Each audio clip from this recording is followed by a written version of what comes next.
mobile phones, more specifically the cameras. Let's do this. My name is Andy Hornby, photographer and vlogger. 17 years ago I started teaching myself photography. Today I travel the UK as a professional wedding photographer, landscape photographer and filmmaker. Learn from my experiences, my mistakes and my tips and advice. Okay, welcome to another video. Strange one. This video is about phones, more specifically phone cameras. Wasn't too long ago when my phone contract ran out. It takes me a while sometimes to pick a phone I want to upgrade to. I did decide at one point to not bother upgrading, so I went for a rolling monthly contract with my provider and kept my phone. It's a Samsun S8, and I do a lot of photography with that. I do a lot of video with that. You might not realise a lot of my B-roll and some of my other bits and pieces in my vlogs and stuff I've actually filmed on my camera because it has a very good camera. But the upgrade is in. I've seen two camera phones that I like, and I've picked the one I want based on the camera. You know, phones are phones. They do all the apps nowadays. It doesn't really matter. There's no real difference in that kind of stuff. Some are good for gaming, not really that bothered. But two phones caught my eye. Last year in September, the Xperia 5 was launched. That was amazing. My finger was on the button to buy that, or at least upgrade to it, for a long time now, and until the Galaxy S8 was announced last week. And that thing has just blown my mind. And I want to talk about both these phones and the reasons for and against upgrading to either one of them, because they're both really good cameras. I keep saying cameras, they're both really good phones. I'm in an office, let's get out of here and we'll have a chat about these two camera phones. See you in a bit.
Okay, before I get into this, I just want to make a note about mobile phones and how they come along in the last sort of five or 6 years, because you know, there was a time when film photographers were like, oh, digital photography will never take it off, and it did. There was a time only a few years ago when DSLR devout photographers said mirrorless wouldn't take off, and it has, in a pretty big way. I think, to be fair, we can all kind of agree now that mirrorless is kind of going to be taken over, I think. Personal opinion, obviously. I know there's people out there that won't like that. And we've all been saying, me included, for the past 5 or 6 years, phone cameras won't take off. It won't amount to anything. They're not going to get that good. But you know what? They really are. You know, the technology going into these cameras now, along with the software that can deal with all the editing kind of in camera before you even get it off the camera, it's just astounding. It's pretty unbelievable. We have to realise that mobiles are, you know, that social revolution of using a handheld device is massive nowadays. Absolutely huge. I couldn't have predicted where it's kind of going, but your sort of social media devices, you know, phones are used more to browse the internet than computers now. That's a fact. Last year, Google was used more with mobile browsers than it was with desktop browsers.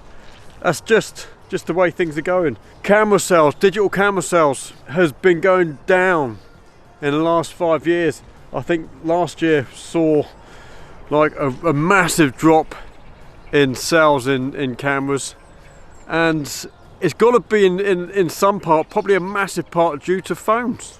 Has to be, right? So I just wanted to put that in there before I start talking about these two phones and what their cameras can do and why I've chosen these two to talk about. This isn't really a detailed review as such. I'll review the phone I'm getting. I'll explain which one I'm getting in a minute. When I get it, it's not coming yet. It's going to be with me in a couple of weeks. Look out for that. Anyway, let's get into this. Okay, I just want to pop in here and say, what phone system do you use? And do you use it for photography? And if so, let me know what you think. Drop a comment down below and just let me know what phones you're using out there, just so I can get a census and see what's best for everyone. Cheers. Okay, you're now back on a tripod, which is awesome for those of you people who like to complain about shaky footage. The Sony Xperia 5. Wow, do you know what, it was a little while ago when the iPhone 11 came out and I saw the technology in their cameras. It'd come on so far. I've got the S8, which I love, and I take pictures with that, and it's a brilliant camera. The iPhone 11, you had a massive jump in things like stabilization. The sensors were bigger. The ultra wide angle for me was a bit of a game changer, to be fair, because for things like vlogging and stuff like that, I know we don't want to vlog on a phone, but if it's all I've got, I'll do that, and I have done that before.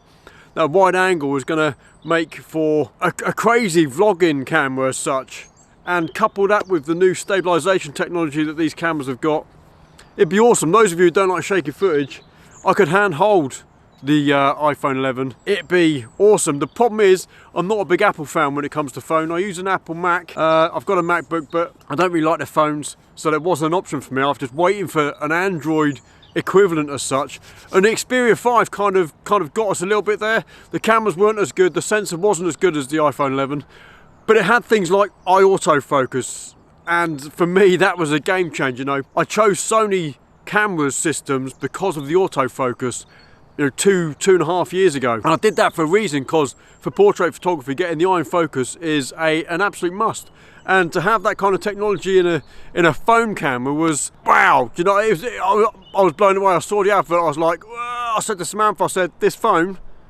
I've got to have it. I had it in my upgrade list for so long, ready to hit the button, and I kept saying to myself, do I really need that kind of technology in my phone at the moment? I don't really do portraits on a phone. I certainly wouldn't do a commercial shoot with a phone anyway, whether it was whatever type of photography I'm doing, but I don't know when I would need the eye autofocus. It's good, and I appreciate it being in a phone camera, and if I had that camera, fantastic. I was there,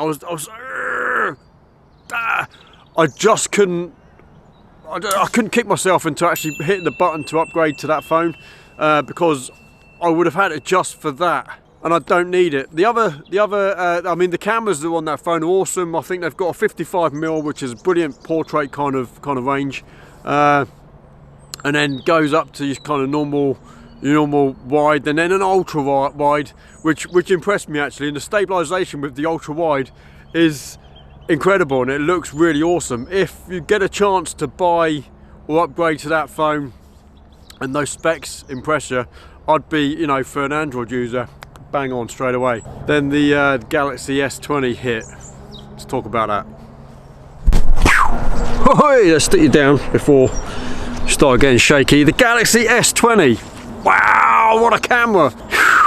I saw the advert for that a few weeks ago. Unlike the Sony, I actually upgraded to that one within about 2 hours of seeing the advert.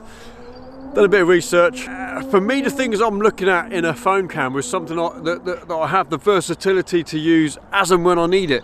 I have always said that the best camera you have in your arsenal is the one that you have on you at the time, and it's generally always going to be my. I don't know how many times I've stopped the car, jumped out of the car, and took a picture of something because I've seen an awesome sunrise or potential sunset, and you know, I've been running, and the only thing I've got on me is my phone, snap, taking it, and I take a lot of pictures on my phone.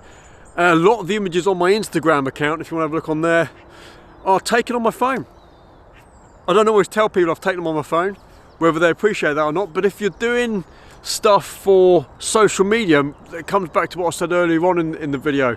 Social media is massive, and the way our lives are being run and led and almost controlled, if you like, is via social media. Our lives are put on the internet. Unless I'm doing a commercial shoot, I'm generally uploading to social media, Facebook, Instagram. They knacker your pictures anyway in some sense. They strip all your EXIF data and they take away a lot of the detail.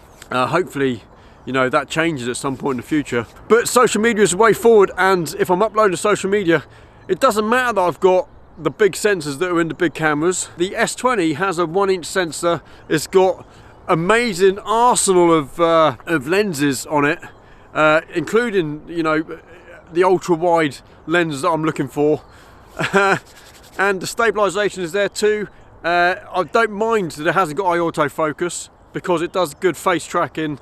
It does, you know, these cameras, I've used the Galaxy cameras for a long time. I had I think the S6, the S8, and now I'm going to be having the S20. Stabilization in it has been upgraded. It's a better sensor, better processor, and this camera is going to be, you know, the technology that's going into these new range of phone cameras now, you know, they're kind of unmatched to what we've seen before, and I think they're going to be kind of future-proof. I know the technology is moving on all the time. I mean, as soon as you get one of these products now, something else is coming out that's better. We had the Huawei P20 and the P30, I think it was, that kind of led the way a couple of years ago in the camera sense. But I'm happy with this Galaxy. I know Galaxy, I think I'm going to be happy with this phone for a good 2 or 3 years. So as an upgrade option for me, it didn't take me very long once I saw the specs to go, done. And then I told the missus that I've upgraded. You should know that these two cameras, you can't really compare, and you just have to look at the price ranges for these cameras to understand that the Galaxy S20 far, you know, beats the technology that's in the Xperia. It just is what it is. I'm not going to give you the prices. You can research the price online, but it's you know, it's almost double the price, to be fair. For me, I think this is going to be an absolutely fantastic landscape additional camera to my own systems at the moment. The 108 megapixel camera, I know 108, right? When I saw the graphic, by the way, you have the 1, and then you have a little graphic of the cameras on the back of the thing, then the 8. So I thought, oh, 18 megapixels, 18 megapixels. I thought that's not bad for a phone camera, and then realised it's actually 108. It has a zoom function on it. I don't know if I'll use that, 100 times zoom, so you can zoom right in for video and pictures. It does 8K video, so let's talk about the video on this thing. That's unbelievable. For me, two things. That does two things for me. It means I can either crop in and keep a lot of detail, or for an 8K video, I can actually take a still of that and have a 33 megapixel picture. So all those times you take some video with your phone camera and you try and take a still of it, and it comes out really, you know, a lot of motion blur, maybe not in focus, that kind of stuff. This thing is going to be crisp sharp at 33 megapixel. It's a massive game changer. 8K video is the way forward. Obviously, we're just getting better and better and better. YouTube allows for 8K now. I think for me and my vlogging, it's going to help me with B-roll and stuff like that. Potentially, depending on what the quality of the audio is like. I don't think it's going to be fantastic. I can start vlogging with that out of the box. Massive game changer. Massive game changer. The slow-mo stuff I don't really use a lot of. You saw a bit of slow-mo earlier on, that's for my S8. The only problem with the slow-mo technology in these cameras at the moment is you need a lot of light. You can't really do that kind of slow-mo in light. And if you watch back on this video, when I came down the stairs and I slowed that footage down in the office, you can start to see flickering. That's because it's just running out of light. It's darker at the bottom of the stairs than it was at the top because it's got a ceiling light. Massive game changer. The phones now are fantastic. I've waited a long time to get an upgrade, and I'm convinced that this is going to be the best option for me. Like I said earlier on, drop me a comment down below. What camera do you have? What phone camera do you have? What do you use? Let me know if it's any good. If it's not, potentially might be something I could review at some point. You just never know. If you got anything out of this video, I know it's a bit of a me talky video, but if you got anything out of it, please whack the thumbs up. That's always going to help. If you haven't done so already, please subscribe. Hit the notification bell so you get updates every time I upload a new video. And until the next one, you take it easy. See you later.